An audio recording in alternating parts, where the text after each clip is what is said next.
Good morning, chat. I know this stream was very sudden, and I'm not sorry for it.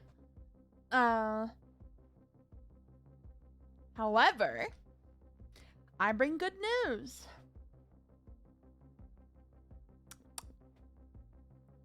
Ay. Still got first. Congratulations. Thank you for the 11 months, Shima. Thank you. Okay. I know this is gonna be interesting for a few of you.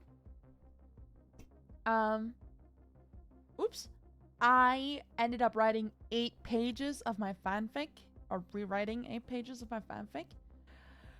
The comparison of the both is you essentially can't compare them both because they're so different now.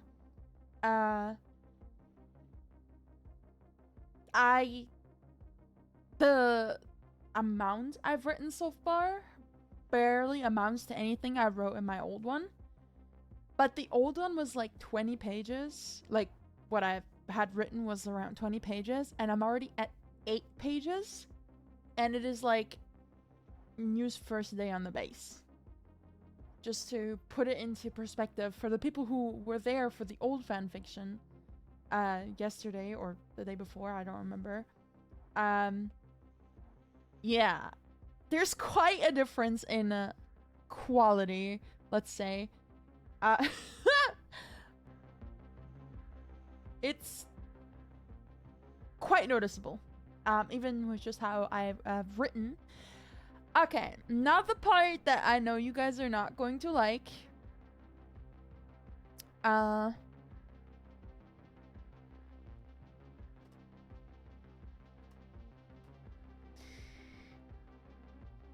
We're making this a dono goal.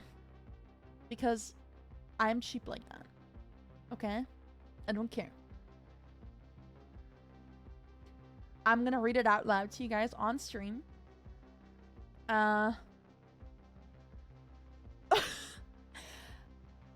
We're making a dono goal.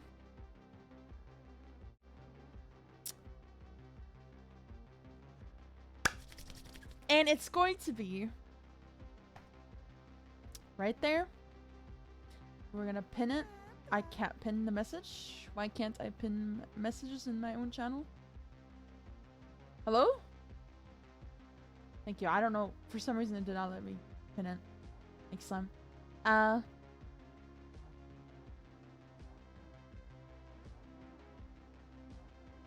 Alright. There you go. Since some of you guys are gonna make jokes about it,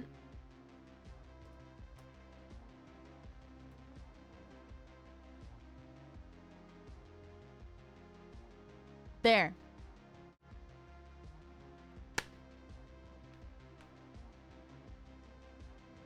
I'm gonna stream for a little bit. If you reach at the stream, if we reach at the stream, is it auto refreshing? No, I'll be doing it. I have not found a way to set up.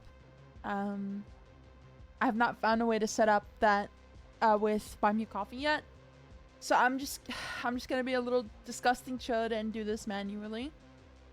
But it's fine. It's fine. Yeah. So right now we're at €0. I've written 8 pages, which is 6,130 words.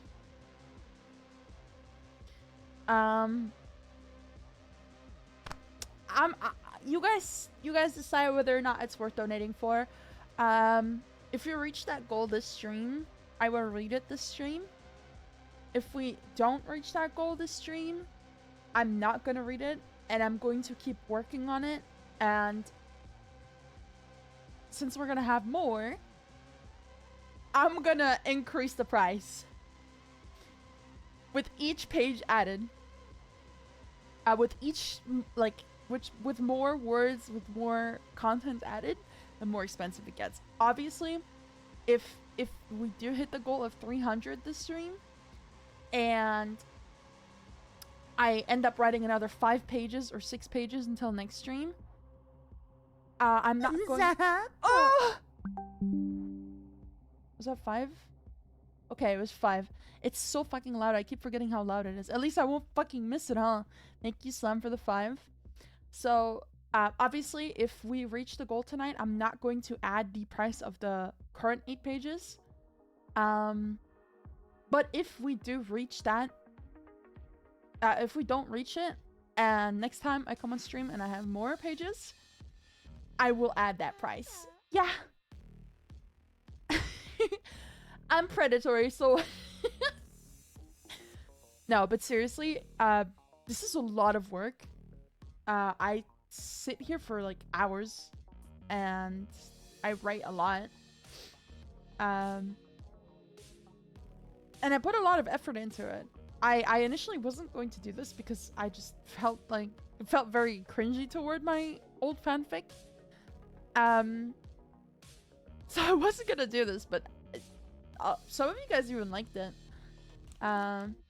So it kind of gave me the motivation to go back to it and to rewrite it. And for the people who have heard the old one, you know how shit it was?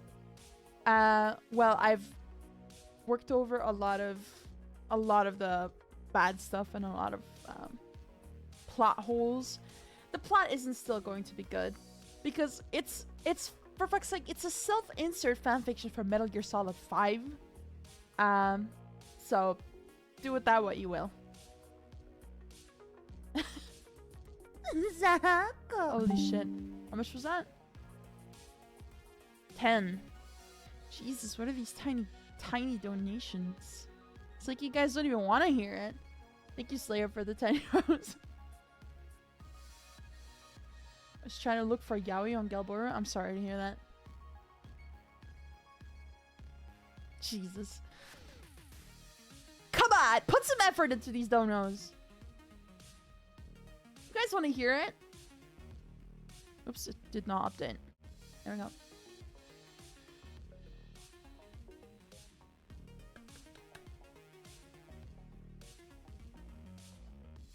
It's called Foreplay.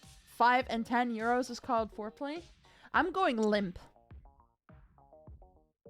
If you give me 10 euros, I'm going limp in front of you.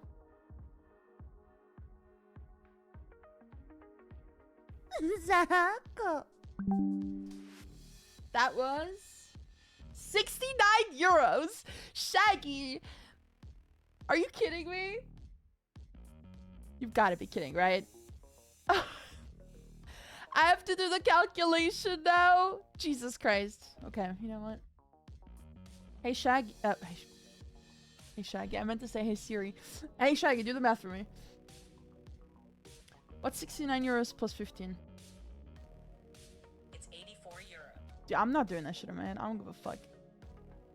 I already have to give enough attention to thinking. I'm not gonna do math in my head. I refuse. It is a personal disdain towards math, and I will keep this disdain up for as long as I'm alive. I don't care if people make fun of me for not doing basic multiplication and addition,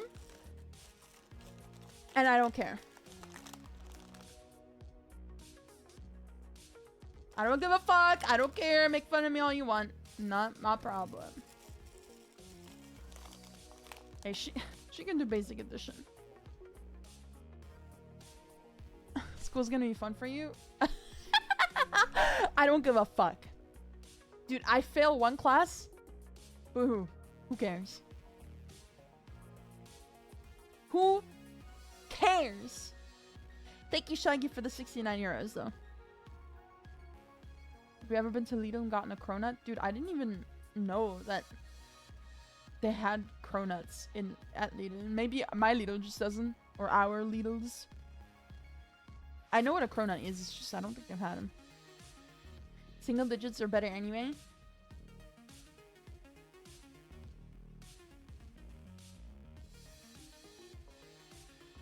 Okay. I'm just gonna decide to ignore that. Maybe you should get a cronut. I've had a cronut, just not from Lidl.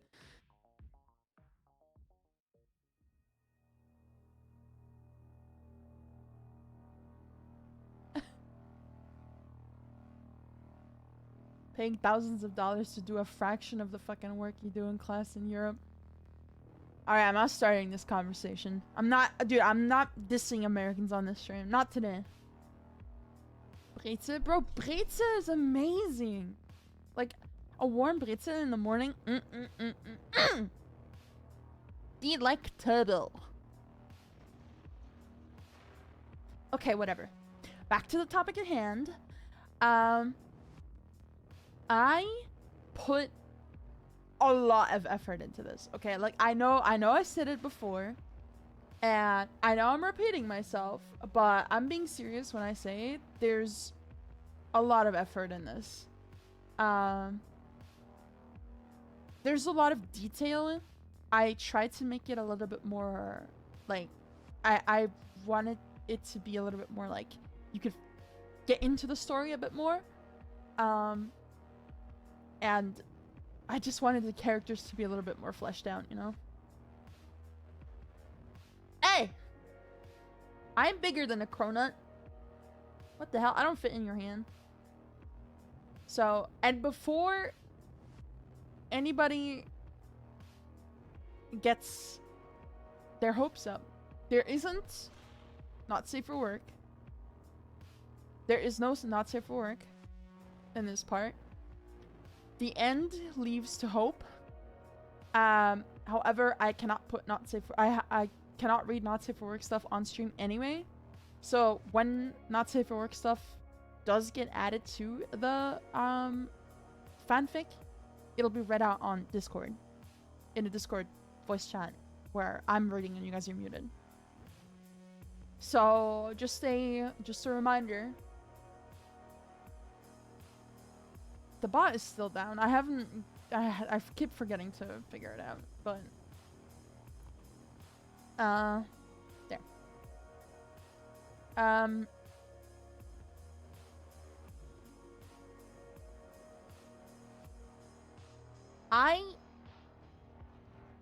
She just implied what?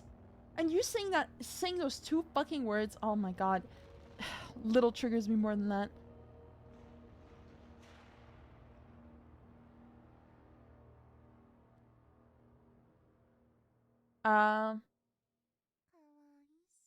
Oh shit, thanks for the 47 months. Thank you.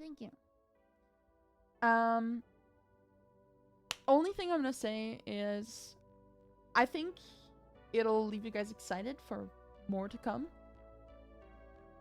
I'm excited to write it. I'm actually really impatient with writing it. Because I want to progress the story really bad, but I also want it to feel fleshed out and feel like it's a proper story, like it's written with like it's written with care. And it is written with care. I actually had a lot of fun. I would legit, you guys know how rarely this happens, that I am sitting at my PC and just quietly writing, listening to music and writing or drawing. This happens so rarely now. Me sitting down and putting focus into something is rare. And it really only has been happening for Honkai Star Rail and now for writing. So, hey, I think that's cool. I think it's making me happy. Like I'm proud of myself for being able to get into it.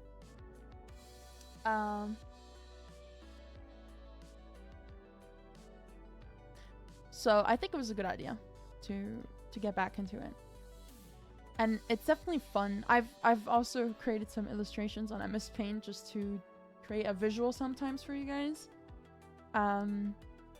So that it helps the imagination a bit more.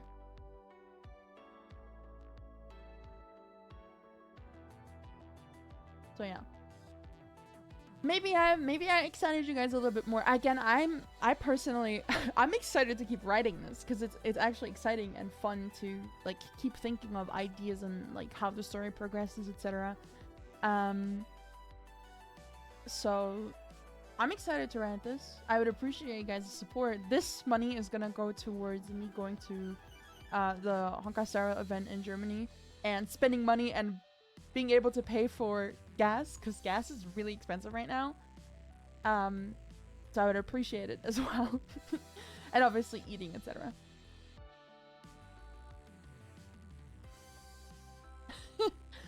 I'm glad you guys are enjoying that. I'm enjoying this. It's nice. Are you British? Yeah, I'm British and I'm going to Germany. With my obvious British accent, obviously. Very obvious British accent.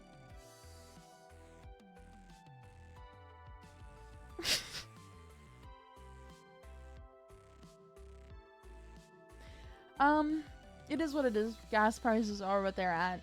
And the Honkai Star Rail event is happening at the end of the month, in like this week. End of this week. So let's just hope everybody logs in, donates. I get to read this to you guys because I'm actually also really excited to read this. So again, up to you guys. Scottish to be exact. Alright, I guess I'm ending the stream right now.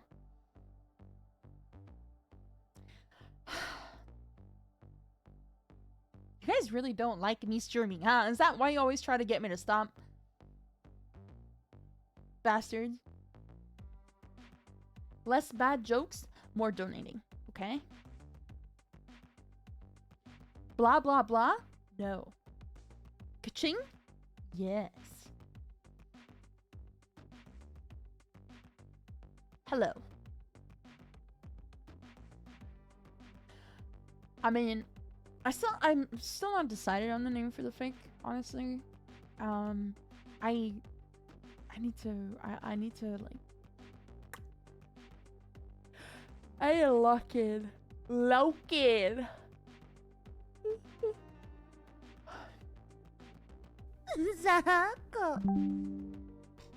What was that? Oh my god. Jesus Christ, Shaggy.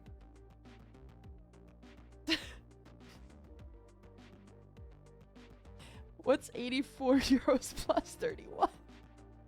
The answer is 100. Alright! That's 115 euros. Thank you so much for the 31 euros, Shaggy. You're amazing. Thank you. Look, we're already a little bit more than a third of the way in. They got Dilfs at Lidl. I'm out. I'll be back, guys. I'll be back.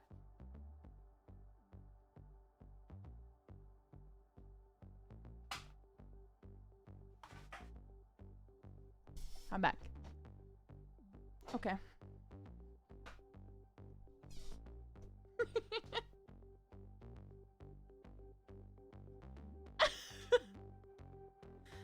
Okay, fellers. I just hit the shit out of my ankle, by the way. Oh my god. And my feet are freezing too, so it hurts like quadruple as much. I didn't punch anything. I left to go to Lidl, bro. Let me warm those. I'm gonna call the cops on you, actually. Guys, this is a once in a lifetime. Okay, this is a 2 in a lifetime experience hearing me read a fanfic I wrote. This time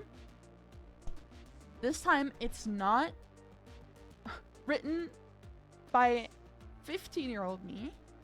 No. It's written by now me. And now me is a better writer than 15-year-old me, okay?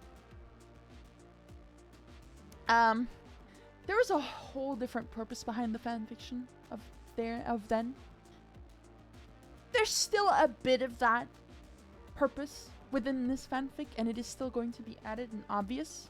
However, there's a bit more purpose to it now.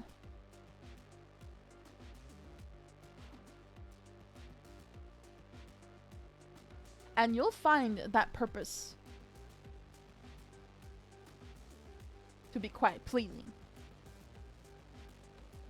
That's what I personally think. I would like to have this read out to me. You know, you're lucky I'm not just selling it to you guys and have it, like, have you guys read it to yourselves. I'm providing my voice to read this to you, okay? You can re-listen to it as many times as you want, and when we have the continuation, you can re-listen to it and then listen to the continuation and be completely up to date for fanfic. I think I'm making a good deal here. Also, it didn't fucking update. I think I'm making a good deal here. Personally, that's what I think. That's just me though. Listening to it 24/7.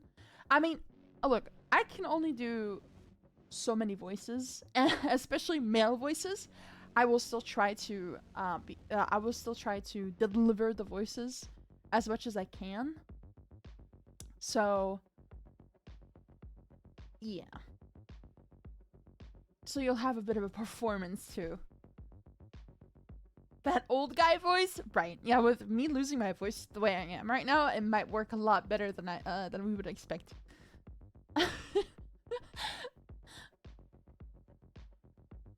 I just want to read it out to you guys. I mean, it's up to you, really. I can't really do anything about this first. It's sad. I'm sorry. I'm so sorry. Can I hear the fanfic? Yeah, well, just because you asked so nicely. Holy fucking shit.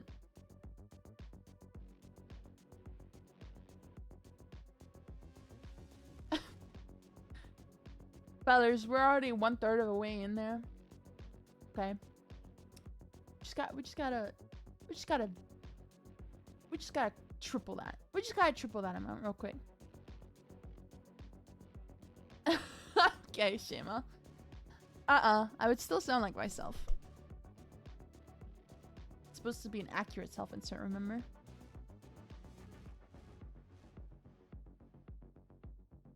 Would it help if I ask like this?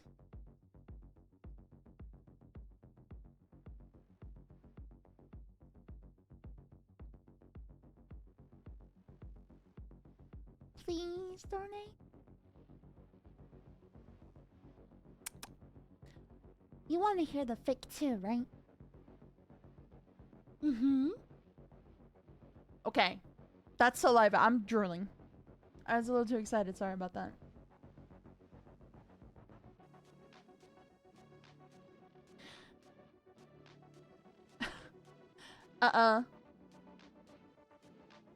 This is actually Twitch friendly, this outfit.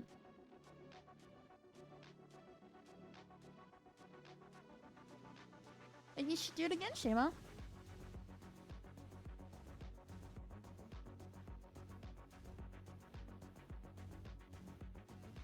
I'll show feet.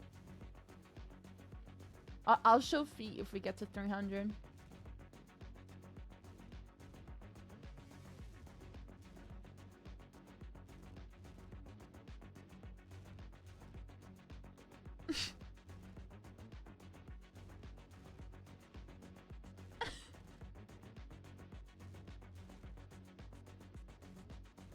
They're right there.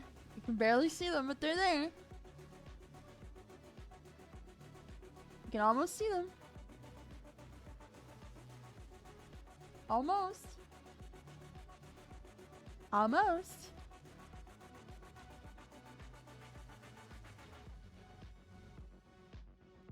It's up to you now.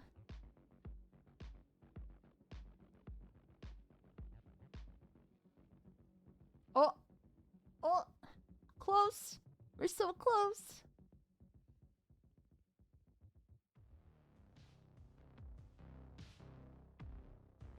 Almost. However, they are within my shoes right now. I can take them out, but that's up to you guys.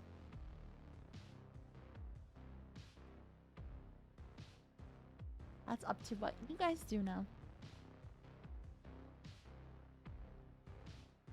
Look, we're at half hour. We've already gotten 115. We've gotten a third of the way through. If this takes an hour and a half to get fully through, that's still doable. Can't promise how long I'll stream for, though. Hello, Kappa.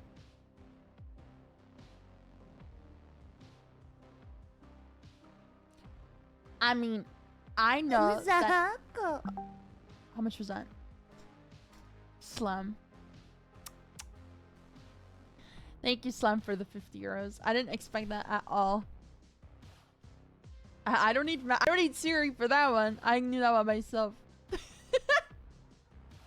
Hello, Chavo. See, we've already, look, we're making progress again. We're making progress. Slowly but surely, we're making progress. And it's nice, right? It feels good. It feels good to make progress. She fumbles the calculation? No! Come on. Okay, you can at least believe in me to do 5 plus 1. Come on. Hello, Charo.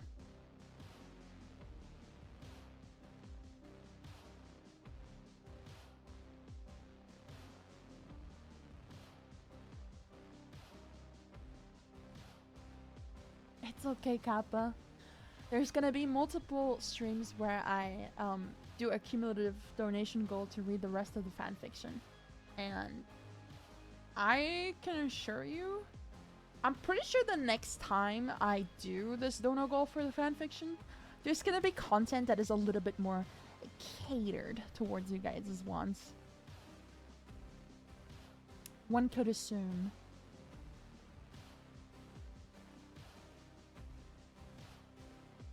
I can only say right now, it's just interesting, and it's how do you say, it's there to prepare you for what's about to come. I know it'll be exciting. And look at it this way, okay? Look at it this way. I will be reading it.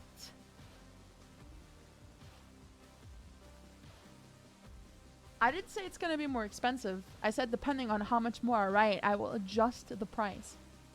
And if we don't hit the goal today, I'm just going to take the rest of the end goal that we didn't reach and add it onto the next few chapters. Next goal for the next few chapters so that I can read it in its entirety. I'm not making it more expensive. I'm just doing it appropriate to how many chapters or pages or whatever in words I've written.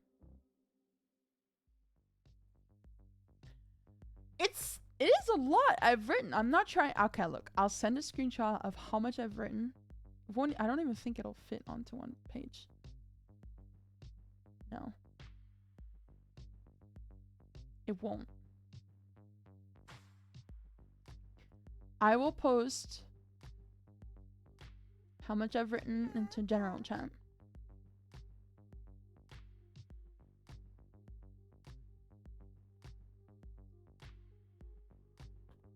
This is how much I've written.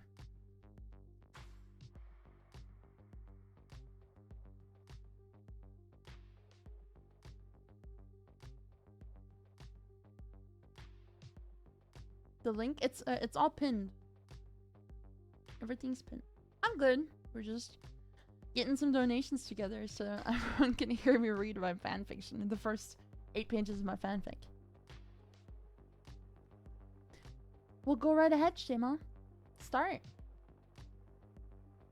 I want to donate more, but I've run out of money. Okay, do not run out of money. Don't do that. I do not want to be responsible for anybody's anybody getting kicked out of their apartment.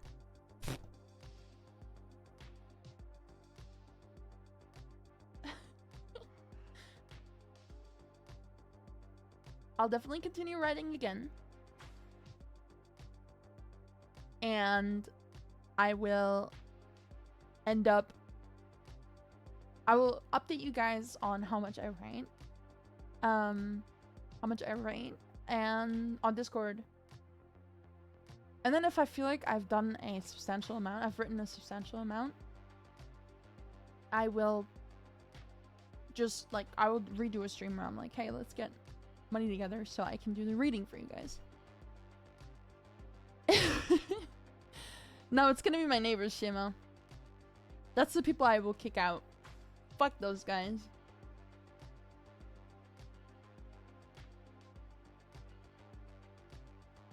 Fuck those bastards.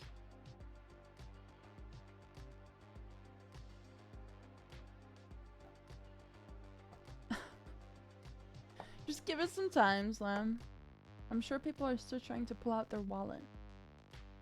Some of us are rather slow. Hello. So we just gotta give everyone the time that is necessary and that they need. See how patient I am? I've grown so much more patient. I'm such a patient person now, and I have so much time and I put so much effort into being patient and nice to you guys. I can't even lose my composure anymore if I tried. Our feet still on the table. Yeah, sure, man. If that's what you fucking need. Jesus Christ. If that's what you need to come, yeah, sure, why not?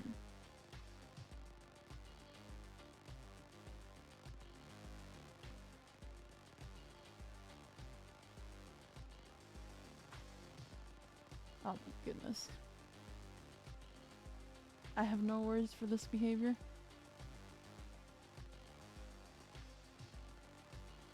What is this behavior? So much yapping. Our feet still on the table? Where's the money for the feet, buddy? Mind telling me that?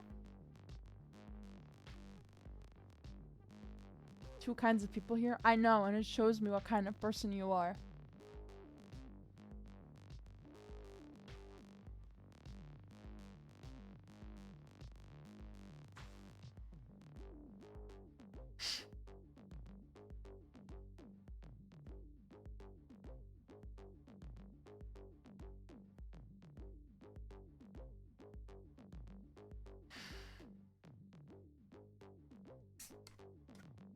I have the fanfic right in front of me. It's so ready to be read right now.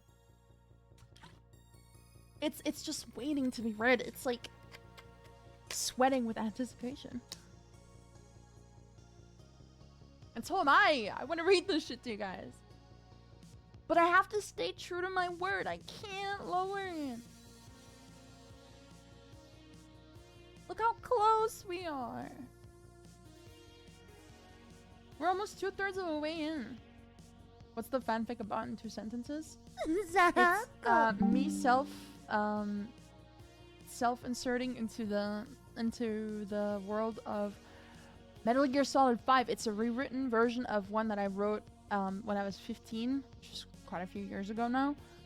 And chat liked it when I read it out to them, so now we have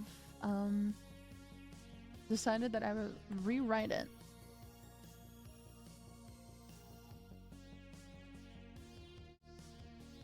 Thank you, Zemper, for the 35 euros. See, now we're 2/3 of the way in. We're almost there, see?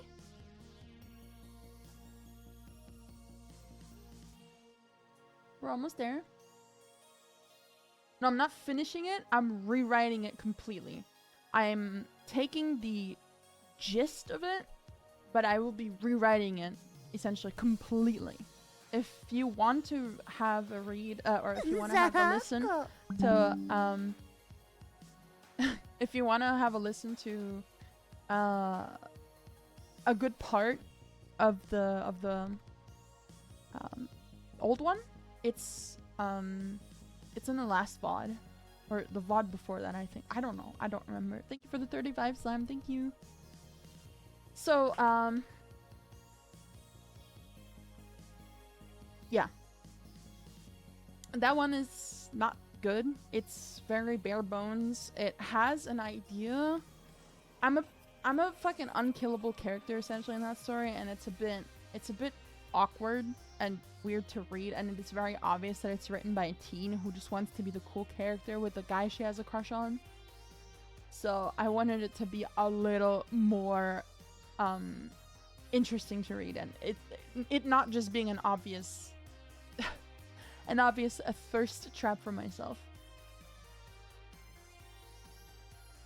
And since I know my chat, I know they wouldn't mind. Oh, thank you, Chavo, for the 50. Thank you so much. Oh my god, we're so close already. Holy shit, I didn't expect that. Thank you so much. Look, we're almost there. But yeah, the people who were there and who listened to it and who continued to listen to it after the not safe for work part came in on Discord, you all know how I used to write, and you guys noticed how very, like, bare bones, quick paced, and I guess kind of uninteresting the writing was. Everybody was kind of talking very... I felt like I also didn't get the characters very right. So I put a lot more effort into that as well. Into, again, using the word fleshing out the characters.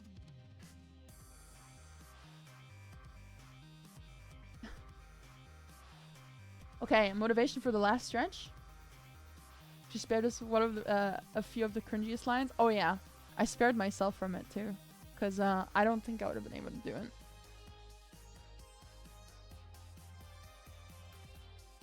Ta-da!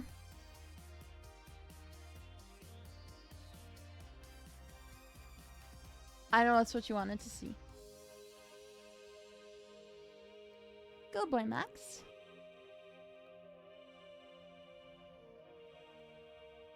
Alright, it's just a little bit left. Just a little bit.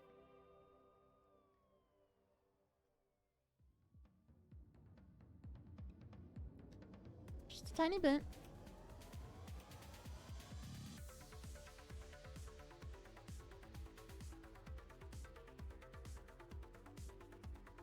€15. Y'all got that? Y'all got that? I'm sure you got that. For sure. That's nothing, right? Thanks for the stretch.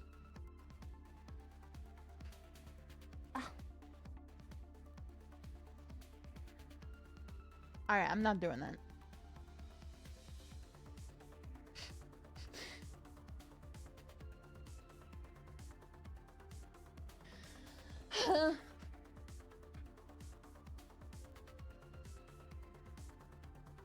Okay. Seriously, everyone, lock in. We're so close. And I'm excited. I want to read this to you guys.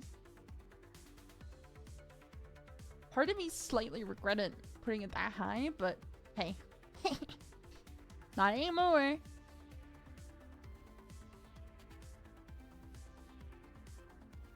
Almost there. Ooh.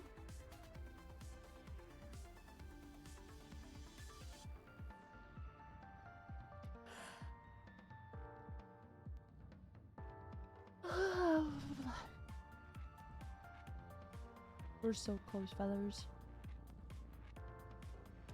I can already feel it. Ah! I can already feel it so close. Seriously, we're almost there.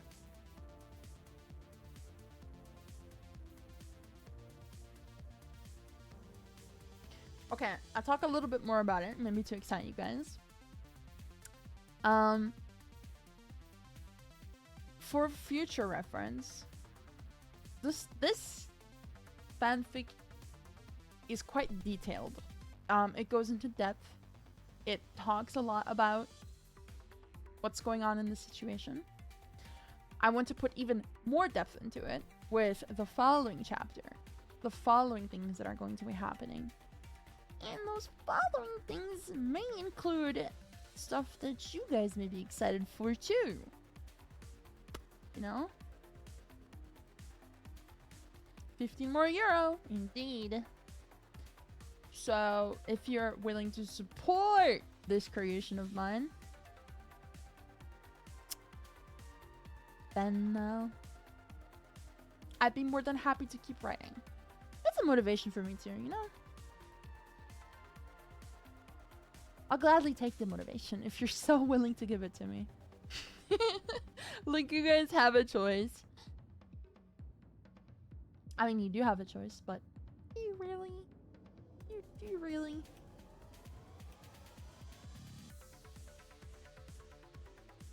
Is it not safe for work? Right now, I mean, it is going to be. Right now, the written part is not. Is safe for work. Sorry, it is safe for work right now.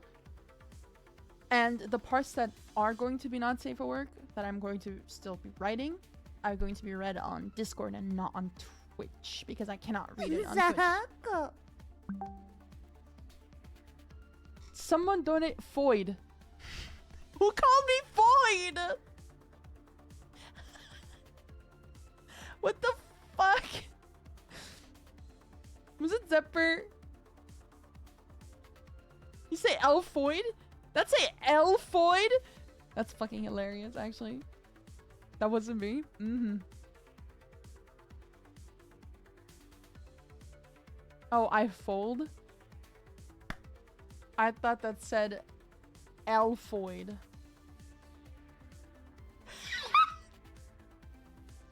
Oh, shame it was you. Well, we're getting closer. Thank you for the €5. Dude, I thought that said Elfoid. I cannot. It's because I instead of looking at the at the notification on my stream, I look at the email I get on my phone. I get a notification, and my phone is dimmed, and it's really small. So I was like, Elfoid. No, like this. It's really small. It is! I can't help it. Dude.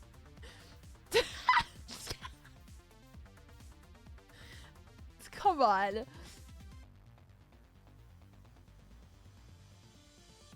Oh, I did add it. I just forgot to update the screen.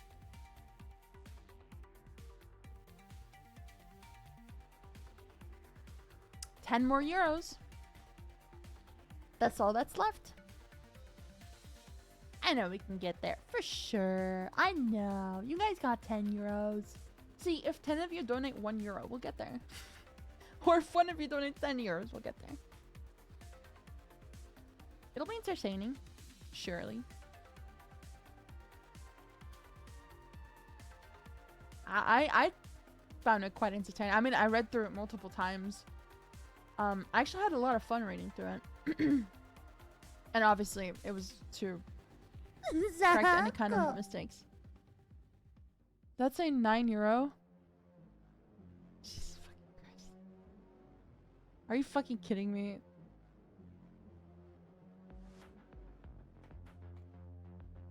Thanks, Slam, for the €9.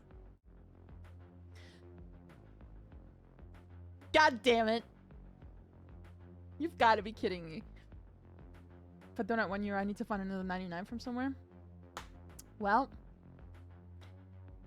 I guess you're gonna have to find 99 because we need €1. And it's getting to the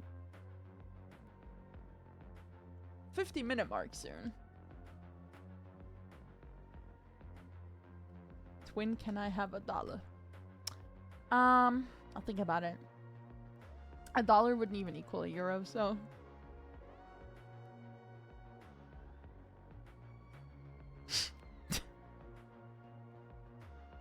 Twin, can I have €1?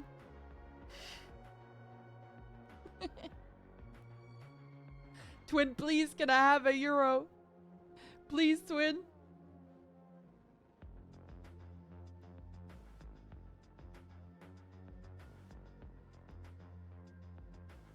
Max dropped the 3 million bolivars that might cover it. Yeah, maybe. Round about. You should go for 5 million just to make it, just to be sure that it covers it.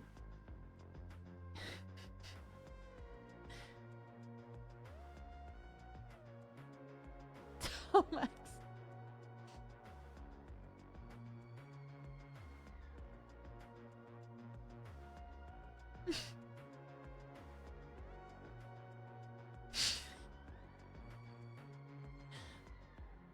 I can't believe we're at $2.99. Fax her a euro coin. Jesus fucking Christ. Fax me a euro coin, by the way. A euro coin? You mean €1? A euro coin? What are you talking about? Why are you acting like you guys don't use euro in Spain?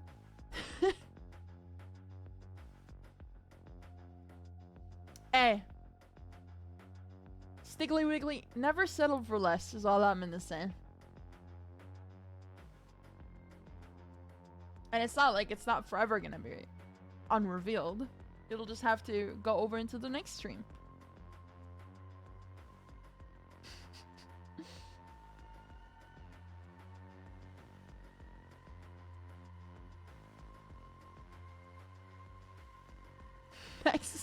301. Nah, it depends on how much I end up writing. If I end up writing like 15 pages, it's maybe gonna be like a little bit more expensive. It depends. It depends how I feel. It depends. It depends. I may make it cheaper though, because I do want to read this to you guys. But such entertainment needs its fuel. Dude, I'm legit just gonna use this money for merch because I'm going and I want to try the stuff and get some stuff back home.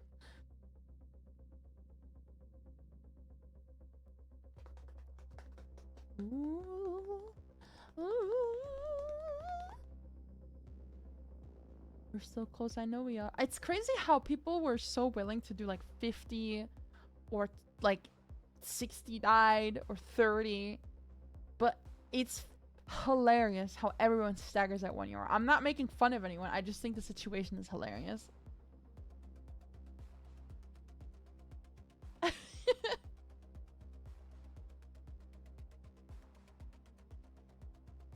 It's just funny to me.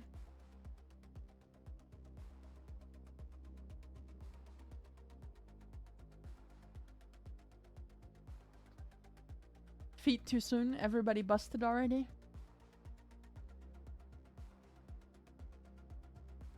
Shit. I should have known.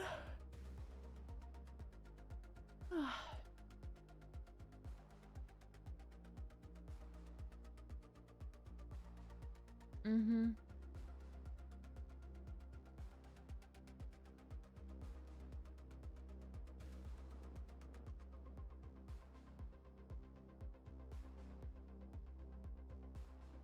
Even though we're so close. And you know, I'm starting to get so dizzy, you know? I haven't eaten in a while. And I'm getting hungry. I had kind of dizzy. I'm not even lying. I am getting dizzy. So I'm probably gonna have to get something sweet. So I'm gonna go grab something sweet. I'll be back.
Hello.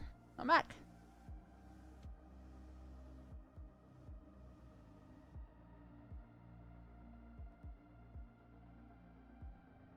Okay.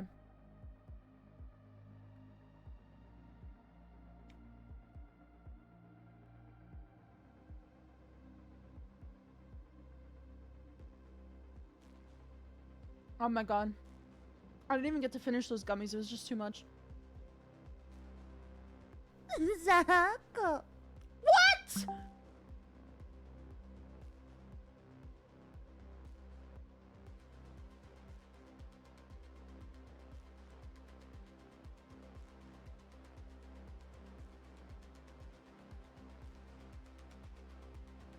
Okay.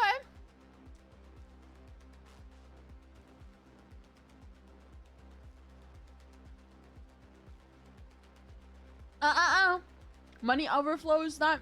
Money overflow isn't gonna follow through to next stream. Nope. Thank you so much, Sito. Thank you. Thank you so much. Seriously, I appreciate it a lot. Thank you, thank you. Alright. So,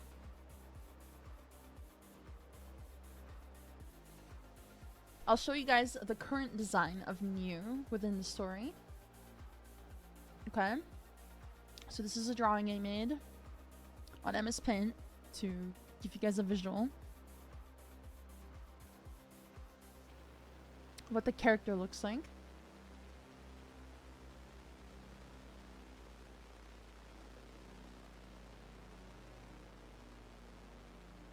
There you go.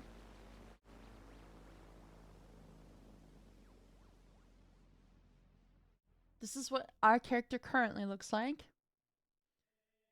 Just an MS Paint doodle to give you an idea, okay? Yes, those are knives. Those are knives.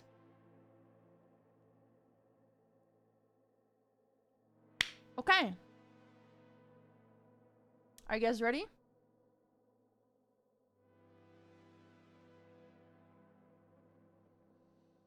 Alright. Let's put some...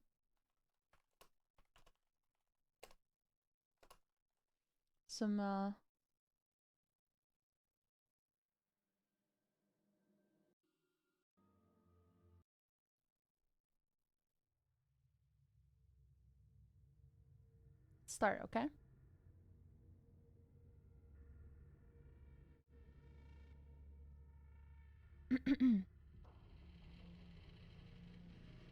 Maybe I should turn it down just a little bit.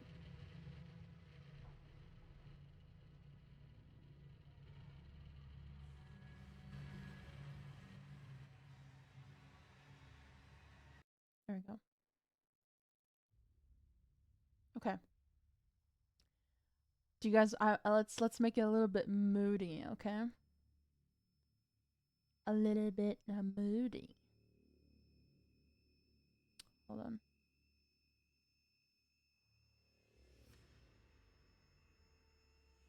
There we go.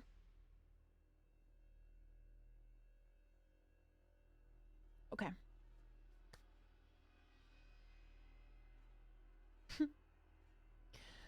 Can't forget this.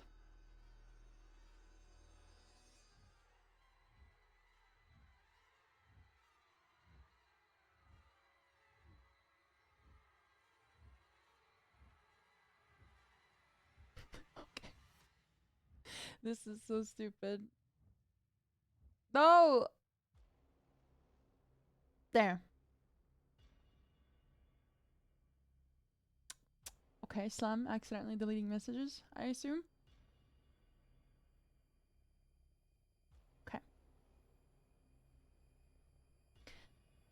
Venom Snake, the legendary soldier, is out on a mission once again. Tonight, the hour 000, 12 a.m., squatting behind a rock around the Dawila Kalai village. Holding his sniper in his hand, he slowly and steadily watched the Soviets walking past the rundown houses, standard Soviet equipment in hand. Snake continued to mark his enemies one by one, diligently searching for his target. It was an assassination mission. Most of his missions either require infiltration, intel gathering, extractions, and on the rare case, assassinations. These required a keen eye and ultimate focus. Venom was of this sort. When you make yourself a name such as legendary, there has to be some serious truth behind it. One of his comm supporters, Kazuhira Benedict Miller, who would guide Boss on his missions, calls in. Boss, in front of you is the Wielo Kalai village. Intel suggests the target is currently inside. Current information and marking has not been sufficient enough to identify the target within the premises. You will have to move in. Look for a man with a noticeably different hat. He's a Soviet commander. The iDroid provides you with a picture of him. Snake signals Kazan OK with a small tap on his iDroid. Snake did not need to speak during his missions. It was customary to get intel, move in, and get it done with. This is how it's always been, even when Quiet was still around. With a name like that, it's not like you'd expect much talking to be done anyway. They understood each other without much talk anyway, save for a few commands coming from Snake. Now, he's back to being alone. The lonely and broken leader of a PMC. Does he even desire to speak to anyone anymore? No. He's here to get missions done and to protect the diamond dogs. This was his life's purpose now. He had already failed them once. He cannot let it happen again. Ever again. Pushing these futile thoughts back to the dark corners of his brain, he walks towards the village, slightly crouching with precise and calculated steps. It was like muscle memory at this point. With swift and silent movement, he takes cover behind one of the broken walls, hiding from an incoming soldier. Boss lobs one of his empty magazines over the wall, attracting the stoic soldier's attention. The Soviet twisted his head immediately toward the noise and took on a defensive stance, holding his gun readily. Whispering something in Russian, he moves to the direction of the sound. As the enemy gets closer, almost lurking over the wall, Snake grabs his neck with precision, causing him to fall over the wall. Now in a tight and threatening grip, Snake holds his knife to the recruit's neck, scaring him with impending doom. With a spitting tone, "Speak," Venom commands. "The commander is here," he stammers, while Venom continues to stifle him. Marking the position he was told off, Snake continues to choke out the recruit. It was preferable to take care of people in this way, in a non-lethal manner, when the situation presents itself. A so-called hero should not kill, right? Whatever the reason may be, he stands by this rule. Killing caused a rush of emotion with him. Unidentifiable feelings and thoughts raced through his mind with each life he would take. Is that so strange, though? A human's not supposed to kill. Yet here we are. His head would ache when he saw the life leave their eyes. Was this the action of killing, or was it simply the debris that was still embedded within his skull and brain causing this unbearable anguish? No matter, he hated it. He retrieves his iDroid, having no change to his usual stoic face, and resumes the infiltration. Assassination missions came with this feeling as well. It wasn't as bad, though. The idea of knowing these people deserved to be killed somewhat calmed his mind. It was the main mission, and that was enough for him to feel jaded toward killing even. He approaches the Soviet commander, laying prone to the floor, almost blending in with the rocks perfectly with his fatigues. Being close enough, he launches his prosthetic arm, tripping the enemy, following it up with a perfectly timed grab, slicing his throat. Not one person detected him. The seasoned soldier picked up the heavy corpse of the commander in a forbearing manner, taking big but discreet steps, avoiding the gazes of recruits posted on watchtowers. It was a display of pure skill, done so flawlessly, each movement deliberate and purposeful. No wonder he was the man everyone on the base looked up to. Boss is a one-man battalion, unseen and effective. These were his characteristics. Yo, I don't speak that language. Getting closer to the edge of a cliff, he drops the body, watching it tumble down the hill, throwing up sand in the air. With one last look toward the corpse, Snake turns around, sitting down. The iDroid goes off one more time. It was Kaz. Routinely, he would tell Boss whether or not he had finished his mission successfully. Expectantly, Kaz recites, "That's it, Snake. You eliminated the target. You've made it out of the hot zone. No enemies in pursuit. Mission complete, boss." These conclusive words allow Snake to pull out a phantom cigar. Ready to take a breather, he pulls out his lighter. As soon as the flame ignites, a sharp sound moves toward Venom. With extreme precision, a knife darts towards his cigar, pinning it to the rocky floor.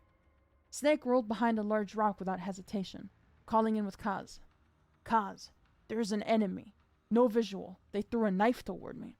An ear-piercing "What?" comes out of the iDroid. "A knife? Who's throwing knives in Soviet camps?" "Snake, make sure to stay hidden. Try to find a visual of the target. We're on standby. Don't hesitate to exfiltrate in case it gets too dangerous." Slightly thrown off guard, Snake lays the sniper between two rocks, looking towards the enemy's axis of attack. Nothing in sight. He scanned the area meticulously, making sure to check for any kind of silhouettes.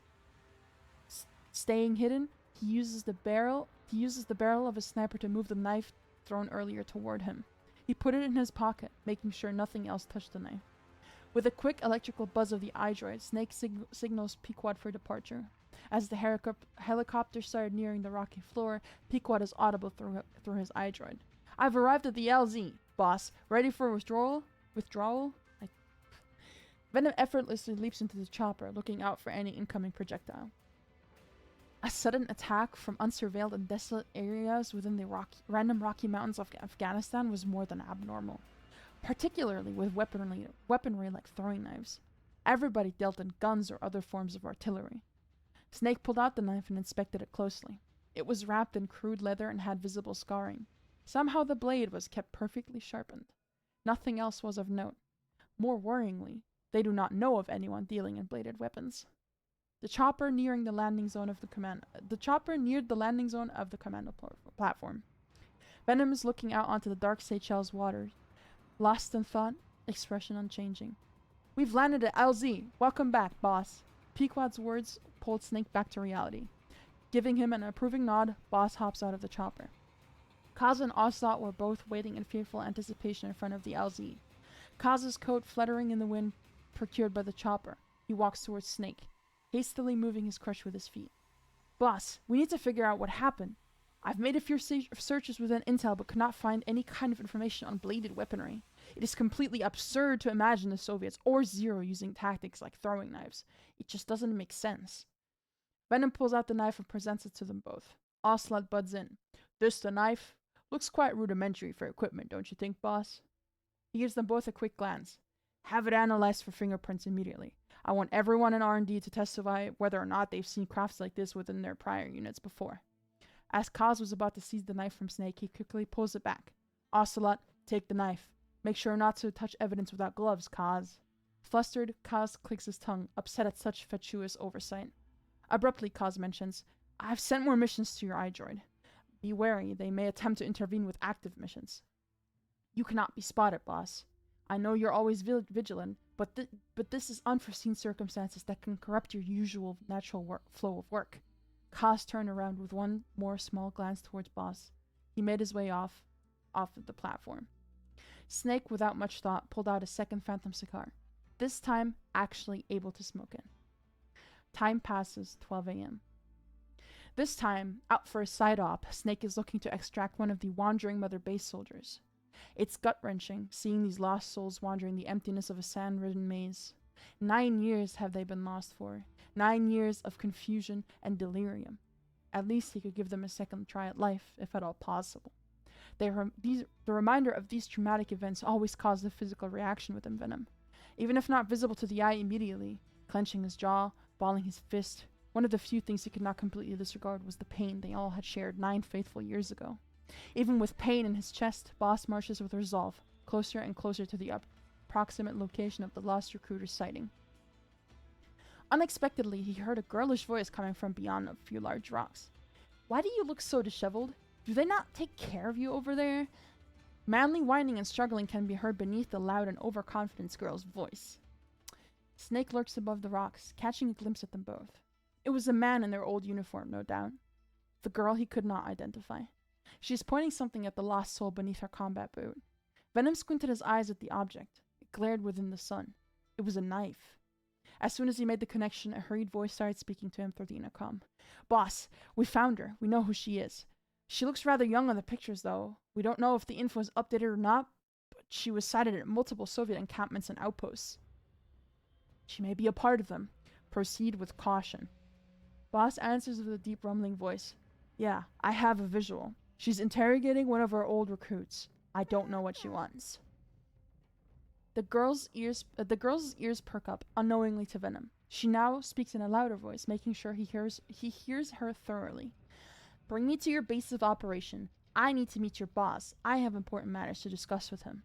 What? Kaz quizzically says through the intercom. She knows who our soldiers are, and she's looking to speak with you. What in the world is going on? Snake slightly shifts above the rocks, aiming for the suspicious girl's head. He steadies his breath, calming his aim, and shoots a suppressed tranquilizer gun. As she turns around, the dart hits her right in the face, knocking her out almost instantaneously. She falls on top of the still panicking soldier, causing him to whimper in pain. She didn't see me. I will be Fulton extracting her. Make sure to cross-identify with the intel you found. Snake takes a look at her body as he wraps the Fulton around her waist. She doesn't look too old. A young adult, maybe. Wearing Soviet fatigues that she had seemingly cut to a dress shape to fit her. A small stature with such a loud voice, it threw him off. She seemed taller from his initial viewpoint, too.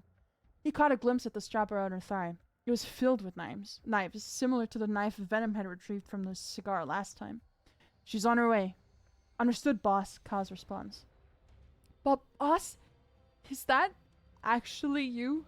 The soldier, still laying on the floor, cries out, his eyes filling up with tears and hope. I thought I was lost forever. I can't believe this. Where are the others? Boss is already wrapping the Fulton around his waist. You'll be with them soon. He knocks out the soldier, as it would happen from the air pressure anyway, and he would be doing him a favor this way. Pequod, ready for extraction. Boss commands him to find a fitting LZ to pick him up at. He almost instinctively goes for a cigar, but reconsiders. Slowly walking toward the LZ that was marked on his iDroid, he was lost in thought. What could that girl possibly have wanted? Why was her English basically flawless as a Soviet soldier? Since when have they fallen so low as to recruit women, let alone young ones like her? These questions wouldn't be answered for a while anyway. Kaz and Ocelot must have received the package by now. On his way back to Mother Base. An annoyed voice can be heard through the intercom in Venom's ear. Boss, will you be here soon? It was Ocelot, and he sounded somewhat like an annoyed father. You surely pulled in a yapper. She's not been able to stop talking about being a good guy and how she's here in peace, yet she's aggressively banging against the cell bars. Kaz's issue isn't helping much in the situation either. Will you please take over once you're here? Sorry to bother you, boss. See you soon. The chopper maneuvers onto the platform quickly and boss jumps out. Ocelot already hurrying toward him with quickly paced steps. Kaz has been trying to interrogate her for the past 40 minutes. Now I know Kaz has a thick skull, but this girl, she does too. And two people who could seemingly argue forever, arguing together, that's something I do not want to be a part of. I'll lead you to them, boss. She's in Quiet's old cell. Ocelot turns on his heel and takes long strides in annoyance and relief of Venom's presence. Snake quietly follows suit. The closer they would get, the more of the incomprehensible yelling from both a male's and female's voice was able to be heard. Is that them? Snake's quiet and rumbling voice asks. Yes, it sure is, Ocelot says, widening his eyes and sighing. Nearing the stairs leading to the cell, he can hear a girl with a deafening voice yelling, You need to understand that I didn't hurt your soldier. I'm here to talk and help you guys out. I can explain the uniform. You just won't listen. Kaz retaliates with an equally loud and booming voice. I don't believe anyone with that dirty uniform. Not only that, we have intel on you showing you at Soviet camps and outposts. Hardly looked like a prisoner, with food in your hand too. She kicks the cell bars in outrage and shakes them. That's why I keep saying, let me explain. Venom treads closer with a quiet but stern voice to interrupt them. Kaz, what is going on here?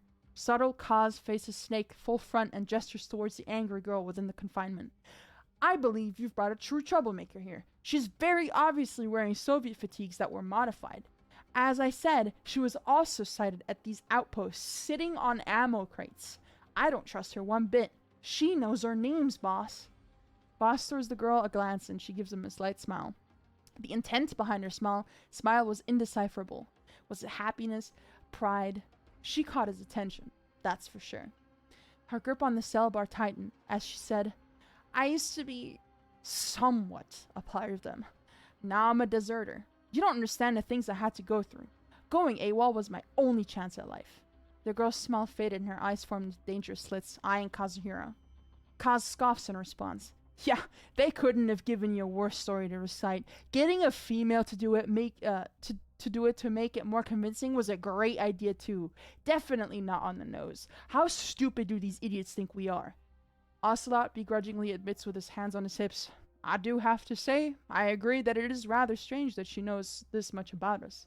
However, what's also strange is that they let her defile her uniform like this. For the Soviets, it's somewhat of a medal they wear, showing the loyalty toward their land. Kaz turns around quickly, his footsteps echoing through the cell's room. Like they wouldn't do that just to get their dirty deeds done. They don't care and will do what's necessary to get intel. They're dirty spies, and so is she. He throws the girl a sharp stare through his slightly lowered sunglasses. The girl shrugs in annoyance and frustration.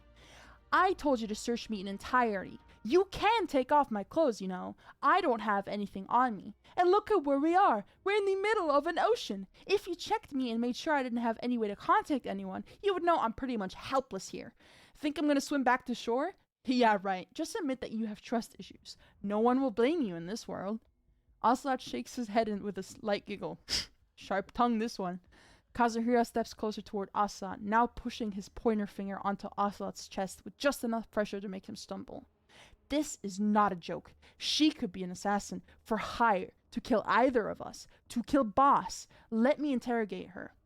Truth serum. Ocelot grabs Kaz's hand and pushes it down. We should let Boss decide.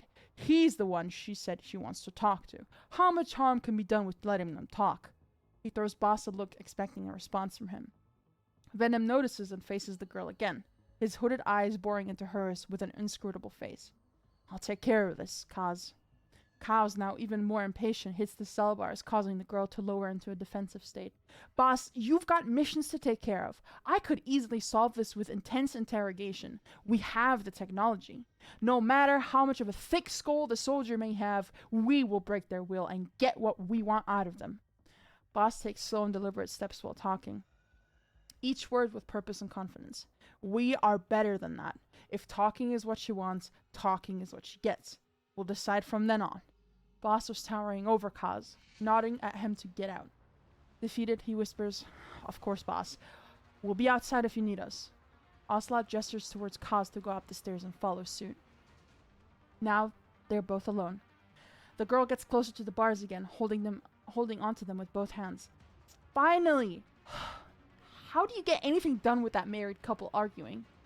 With an unchanging face, Boss stands in front of the cell, a safe meter away, looking down on the girl who almost seemed to only be half of his own size. He doesn't respond and instead waits patiently for the girl to address the situation. She falls back and sits on the metal plank that was a supposed bed. Alright, look, this will be insanely hard to believe, and I honestly would not blame either of you for using truth serum on me. She shifted her weight against the bars right of her and leaned her head against them. But I used to be part of the Soviets, yes. I was a prisoner, even if that goes against what Kaz said. The only reason I didn't need any kind of chaining or restriction was because they had broken my will. My will to go against their command. The Soviets just care about doing whatever they need to make their country proud. And being alone in an essential desert as a man, surrounded by other men in the same uniform with nothing to make you stand out, kept eating at their mental. Being forced to follow them around as whatever they wanted to use me for broke me. They weren't afraid of killing me, if they needed to, and sometimes it seemed preferable than the things I had to endure. I was sent to kill your enemy. Yes, our enemy, actually. Skullface. I have scars that can prove to you the things that were done to me. Torture and truth serum is not even close to the violation of privacy and pain I faced. There's only minimal hints of emotion between every few words. Strong hatred and disgust it seemed to be. Snake is listening intently, not reacting except crossing his arms. She leans forward, setting her elbows on her knees and holding her head in her hands. I'm you. I want to be a part of the Diamond Dogs, to have revenge and finish my mission of killing the world's enemy. Not only that, I truly want to support you, Snake. Venom leans against the wall. It's Boss. And why me, exactly? Yu gets up and walks closer toward the cell bars, again. Why not? You clearly have ex-Soviets on your base. More than I could count. What's the problem behind me joining you? I need to thank you in a way, too. You killed the man who imprisoned me there. He practically ignores everything she had said and pierces through her words with a sharp and judging question. You say prisoner, but weren't shackled. How did you end up escaping in the end? She answers with a shaky voice with audible resolve behind it. It seemed like she was about to burst into tears. You were the reason, boss. I didn't see a purpose in my life anymore. Nobody was looking for me. Nobody tried saving me. I don't remember much. The drugging has made my memory extremely foggy. But what I know for sure is the pain I went through, I survived by myself. Nobody stood by my side or attempted to recover me from the hell I was facing. So I gave up. When I saw you get into an outpost I was at and take out every single person there, I knew I had something worth fighting for. You weren't even aware of me. I was inside of an ammo crate, and yet you saved me. Boss pushed himself off of the wall and placed one of his hands around his cell bar. After a moment of silence and unbroken eye contact, he speaks up in a deep tone. You'll have to endure one more interrogation. Can you do this? She excitedly nodded yes, and a glimmer of hope was visible within her eyes. Of course, boss. Without a doubt. I'm ready. With a last nod toward Neo, Venom started heading up the stairs again, briefing them about what had conspired beneath them in the cell. Kaz, bewildered, asks Snake, "She's fine with us letting use truth serum on her?"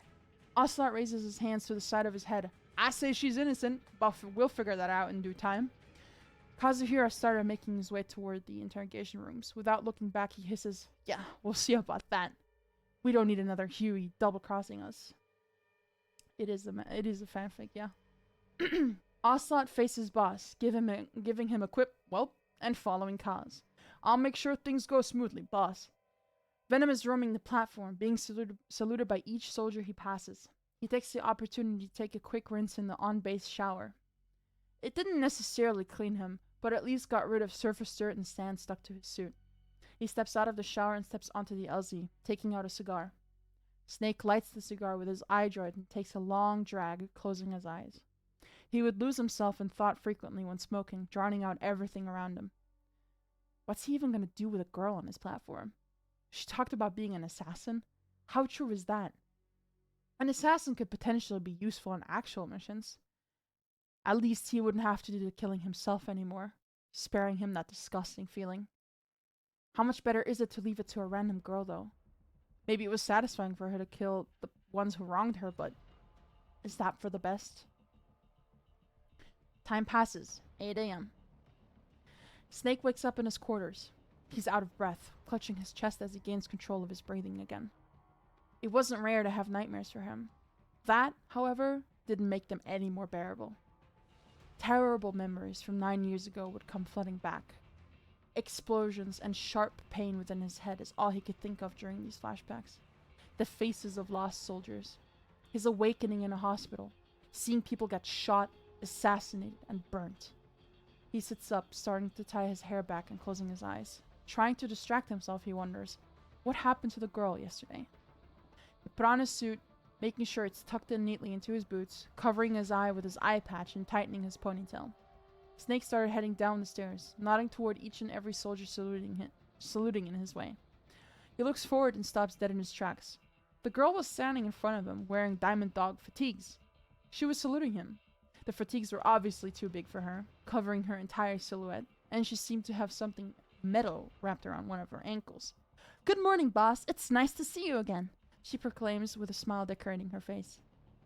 Assad appears behind them, putting his hand on Boss's shoulder. "Boss, greet your new recruit. She's joined us as a Diamond Dog." Her grin gets even wider as she closes her eyes and nods in agreement. "I passed. Even if Kaz believed I had gone through some kind of anti-drug training, he ended up giving in. It only lasted 7 hours, too." Snake responds with more emotional than usual. 7, he says with surprise. Quickly, he looks at Ocelot, raising an eyebrow at him. "Hey, Kaz wanted all the details. It was gruesome." He shrugs and shakes his head, eyes closed. Seemingly to distract them, she grabs Boss's hand and hops in excitement. "I want to be your buddy, boss. I'll help you on missions." Ocelot lowers her hand and severs the body contact. "That's enough. You're bound by this platform only, for now. Remember what you're wearing? This is serious." He points toward her leg. "Kaz only agreed to letting her stay if she wore this. It's an ankle monitor with a detonator inside. He insisted this is the only way he will let her walk around. So now she's not allowed to leave the platform and is visible to you, me, and him on our eye droids." To confirm, Snake pulls out his eye droid, and indeed it is true. He could see her standing right where they were at. Very cautious. He replies with a simple, "Good," and walks off. She follows his quick stride by running, being much shorter than him. "Boss, I swear I'll prove myself. I want to become even more useful to you. I want to be your buddy someday." He got further and further away, with each step with her unable to keep up with his speed. She conceded in following him, walking back to Ocelot. "Ocelot, I don't think I can deal in guns, though. I can maybe wield a pistol, but I mostly don't work with firearms." "You don't believe you'll be of use with bladed weapons, do you?" He sounded somewhat like he didn't believe what she was saying. She shrugs. "I don't know. Who was it that hit the cigar with position from around 80 meters away?" She had a smug and confident tone in her voice. "You tell me." Ocelot strokes his chin. "Touché. You'll have to prove yourself within your time here. Not only that, you need to accept the fact that we will have to train you in firearms and artillery. Got it? I may not be Kazuhira levels of strict, but I know our duty." She nods. Even if she doesn't enjoy the usage of firearms, she wanted to learn to be useful. Yeah, I got it. What can I do now? He pointed toward multiple areas on the platform. I recommend walking around base and seeing what your fellow Diamond Dogs are up to. Some of them are training within the facility, shooting targets, practicing stealth missions. Of course, none of them are as good as the real deal, but they hope to become like Boss himself someday. You should go ahead and join some of them. You'll learn how things go, and maybe you'll get a feeling for guns, too. Okay, thanks, sir. She salutes and goes on her way to join a group of men in their range practice. Switching over to Snake's point of view. Kaz is speaking to Snake through his intercom. Snake, today we'll have you gather intel at the Yaku Obu outpost. You'll be expecting a ZAAZ S-84 truck to arrive at around 40 minutes.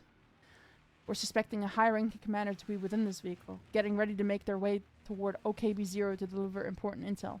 We need further information on this individual. If you can find out what kind of information they're carrying, we'll know how to act accordingly. Good luck, boss. The intercom buzzes, indicating Kaz has finished his briefing.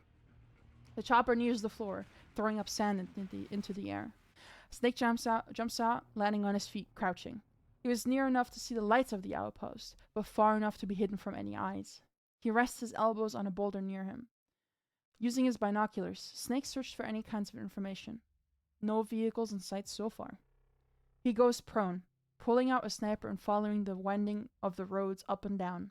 He needed to be diligent and make sure to detect who was within the seats of the vehicle.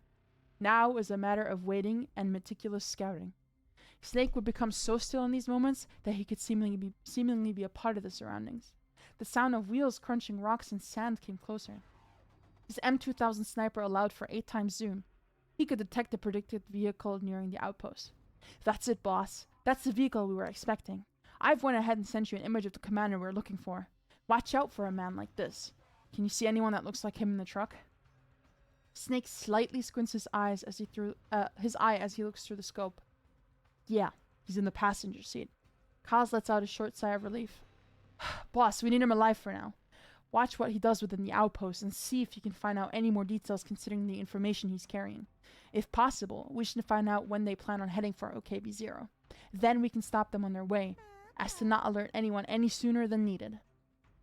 Venom starts slowly making his way closer to the outpost, making sure to avoid beams of the searchlights.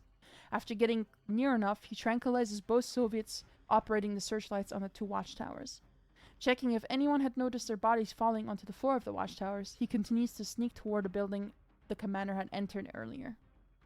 Hugging the wall, Snake pulls in a recruiter standing by the building, choking him out. Confirming if the Soviet was out or not, he slips into the building. The light was bathing the room and furniture in a copper color, the files on the table being illuminated. Venom promptly grabs these files and flips through them, seeing familiar words such as OKB-0 and Skullface. He could ascertain that these were the exact files they needed.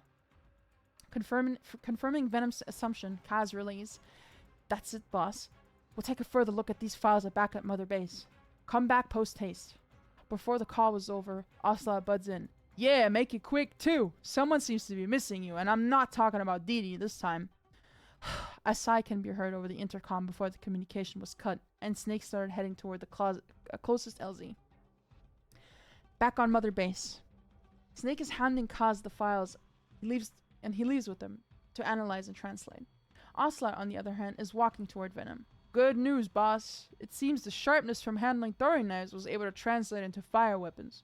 She's a good shot. Maybe we could go for intense sniper training. Maybe as a replacement and a weird homage to Quiet. I believe she could become quite useful in this regard." "Yeah, useful is what we need." Snake retrieves his pack of cigars. Is she behaving? He speaks with a cigar between his teeth. Ocelot places his hands on his hips, chuckling. "Well, she's not breaking any rules, but she sure loves boasting about any shot hitting. And after the 18th shot, it somewhat gets tiring to listen to. She's seeing this as a competition. Don't know if that's good or not. I don't want arrogance on base, but if she sees it as a healthy way of motivation, it may not be that bad. What do you think, boss?" While listening to Ocelot speak of her attitude, he pulls the cigar back out of his mouth and packs it back into the box. "I'll have a word with her. Don't worry."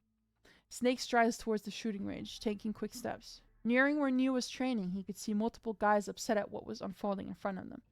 1, 2, 3 shots in a row, all hitting a bullseye.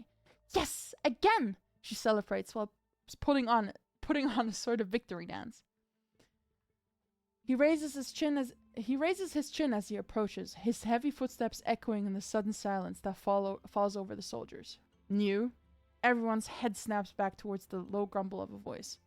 Listen closely, everyone. He turns to address the entirety of the recruits. I won't repeat myself. You all are to show respect due to your brethren in war. Cease any sorts of childish games and remember your place. You're here to support each other. Without moving, he looks down at you, looming above her with his tall figure. This goes for everyone. It's good that you're perfecting a skill. Even better if you're naturally good. However, this does not give you the right to gloat. A few of the soldiers salute, creating a wave of salutes towards Boss. Neo audibly clicks her tongue and rolls her eyes. Snake notices this, and a muscle twitches in his jaw. He starts stepping toward her, his movements measured and purposeful, like a predator about to pounce on his prey.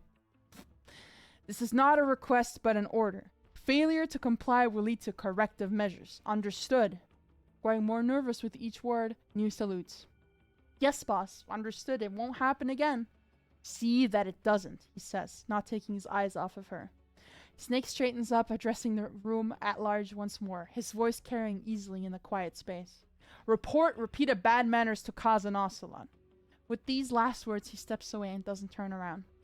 New grasps her rifle and relaxes her stifled breath. Why was being berated somewhat nice? What the hell kind of feeling is that? Did she just enjoy his personal attention? Shaking her head free of these thoughts, she faces the rest of the Diamond Dogs who were initially training with her. Sorry guys, you're free to ask for lessons though. Most of the guys chuckle and approach her, continuing with their training. And that's what I've written so far. Oh my god. You know, reading it out loud makes me realize how cringe it still is. Though I believe it's really hard to write a self-insert fanfic without it being cringe. But, you know.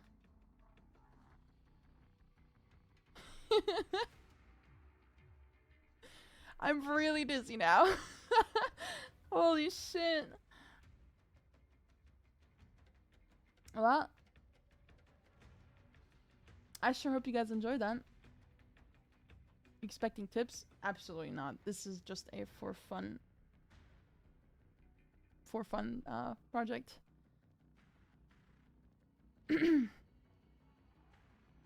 I just want to write out what I want to write out. And then we'll see how it ends up. And I'll just take that as a lesson writing this. I do a lot of research, believe it or not. I mean, I constantly have I have my old fanfic open. I have multiple pages for synonyms, etc. I have the whole fucking game memorized, and I still have the wiki open to get stuff right if I need to. It's fun, but it is very exhausting. But yeah, this time I feel like my character is a bit more human. She works more as a character. So that's where we're at right now. And after that, holy fuck. I seriously need a break. What the fuck? Seto! What the hell? Thank you! That's really sweet of you. Thank you so much. I'm glad you liked it. I appreciate it a lot. Thank you so much. Seriously. Okay. Yeah, I cannot turn down the notification even if I wanted to. But still hope you guys liked it.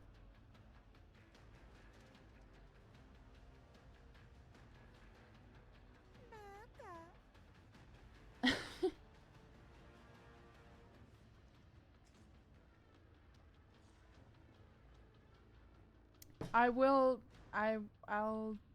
keep writing at some point, maybe tomorrow. And I'll keep you guys updated on how it goes as well.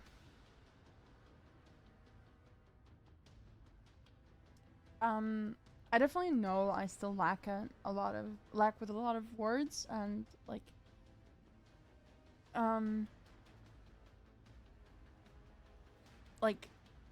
I feel like it's also kind of hard to write in English. As much as I can speak the language, when you want to write, you have to have a full-on grasp of the vocabulary. And I think that's what makes it a lot harder for me to have more creative and more diverse vocabulary. But either way, I will keep trying my hardest.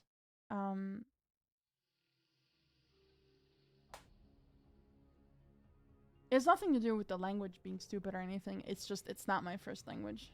So I obviously will not have the same grasp of it as I do my mother tongue. But anyway, I hope you guys have fun. The VOD will be uploaded anyway, so if you guys wanna rewatch it, it'll be on YouTube. Okay. Goodbye, everyone. Thank you so much for hanging out. Mwah.